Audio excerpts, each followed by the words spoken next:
ரோஜாஸ் கிச்சனை நீங்கள் என்ன சப்ஸ்கிரைப் பண்ணலைன்னா சப்ஸ்கிரைப் பட்டனை கிளிக் பண்ணி பக்கத்தில் இருக்கிற பெல் ஐக்கானே கிளிக் பண்ணிக்கோங்க. அப்போ தான் எங்கள் வீடியோலாம் ஃபஸ்ட்டு பார்க்க. இன்றைக்கி நம்ம கிச்சனில் என்ன பார்க்க போகிறோம் அப்படின்னு பார்த்தீங்கன்னா முருங்கைக்கீரை அடை பார்க்க போகிறோம். அதுக்கு நான் 250 கிராம் புழுங்கல் அரிசி எடுத்திருக்கேன். நீங்கள் பச்சரிசி கூட எடுத்துக்கலாம். 50 கிராம் கடலைப்பருப்பு எடுத்திருக்கேன். 25 கிராம் துவரம்பருப்பு, 25 கிராம் பாதியில் உளுந்தப்பருப்பும் பாசிப்பருப்பும் எடுத்துக்கோங்க. அடுத்து 1/2 ஸ்பூன் சோம்பு எடுத்துக்கோங்க. 1/2 ஸ்பூன் சோம்பு. அடுத்து காய்ந்த மிளகாய் ஒரு 4 எடுத்துக்கோங்க. இப்போ இதெல்லாமே நம்ம ஊற வைக்கலாம். இது எல்லாத்தையுமே அரிசி, உளுந்து, பருப்பு, சோம்பு, காய்ந்த மிளகாய் எல்லாத்தையுமே போட்டு ஊற வச்சுட்டேன். நான் சொன்ன இன்க்ரீடியன்ஸ் எல்லாத்தையுமே இதில் போட்டு ஊற வச்சுருக்கேன். நீங்கள் 2 ஹவர்ஸ் இதை ஊற வச்சுக்கோங்க. இப்போது 2 ஹவர்ஸ் ஆயிடுச்சு, நல்லா ஊறி இருக்கும். இப்போ நம்ம அரைச்சிக்கலாம். இது கூட சேர்க்குற இன்க்ரீடியன்ஸ் இப்போ சொல்கிறேன். காமூடி தேங்காய் துருவினது வச்சுருக்கேன். காமுடி தேங்காய் துருவினது, உப்பு தேவையான அளவு, மஞ்சத்தூள் 1/2 டீஸ்பூன்,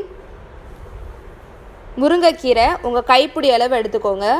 உங்கள் ஒரு கைப்பிடி அளவு. அடுத்து ஒரு கேரட் துருவினது, ஒரு பெரிய வெங்காயம், அடுத்து கருவேப்பிலை. நம்ம ஊற வச்சதை இப்போ மிக்ஸி ஜாரில் போட்டு அரைச்சிக்கலாம். நீங்கள் நிறையா பண்ணுறீங்க அப்படின்னா கிரைண்டர் யூஸ் பண்ணி அரைச்சிக்கோங்க. நைஸாக அரைக்காமல் நல்லா கொஞ்சம் கொரன்னு அரைச்சிக்கோங்க. இப்போ இது கூட நம்ம முருங்கைக்கீரை சேர்த்துடலாம், கேரட் சேர்த்துடலாம், பெரிய வெங்காயம், கருவேப்பிலை, அடுத்து தேங்காய் துருவினது, அடுத்து 1/2 டீஸ்பூன் மஞ்சத்தூள், அடுத்து உப்பு தேவையான அளவு உப்பு சேர்த்துட்டு இதை நல்லா மிக்ஸ் பண்ணிடுங்க. கொஞ்சமாக தண்ணி ஊற்றிக்கோங்க. அடைக்கு எப்போதுமே கெட்டியாக தான் இருக்கணும். இந்த கன்சிஸ்டன்சிக்கு எடுத்துக்கோங்க. இப்போது தோசைக்கல் எடுத்துக்கோங்க. தோசைக்கல் நல்லா காஞ்ச பிறகு நம்ம அடையை ஊற்றிடலாம். இங்கே அடை எப்போதுமே கனமாக தான் ஊற்றணும். ஸோ தோசை மாதிரி ஊற்றாமல் இந்த மாதிரி கனமாக ஊற்றிக்கோங்க. இப்போ இதில் எண்ணெய் சேர்த்துக்கோங்க. ஒரு சைடு வெந்தோடனே திருப்பி போட்டுருங்க. திருப்பி போட்டுட்டு எண்ணெய் ஊற்றிடுங்க கொஞ்சம்.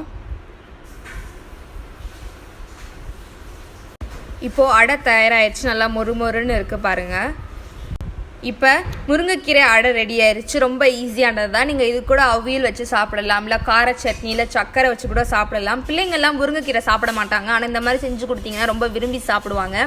காலைல நீங்கள் பிரேக்ஃபாஸ்ட்டாக கூட வச்சு சாப்பிட்லாம், சாயங்காலம் ஸ்நாக்காக கூட வச்சு சாப்பிட்லாம். கண்டிப்பாக வீட்டில் ட்ரை பண்ணி பாருங்கள். எப்படி இருக்குது அப்படின்னு சொல்லிட்டு கீழே கமெண்ட் பண்ணுங்கள். இந்த வீடியோ பிடிச்சிருந்தா லைக் பண்ணுங்கள். உங்கள் ஃப்ரெண்ட்ஸும் பார்க்கணுச்சா ஷேர் பண்ணுங்கள். மறந்துடாமல் சப்ஸ்கிரைப் பண்ண கிளிக் பண்ணிடுங்க. தேங்க்யூ.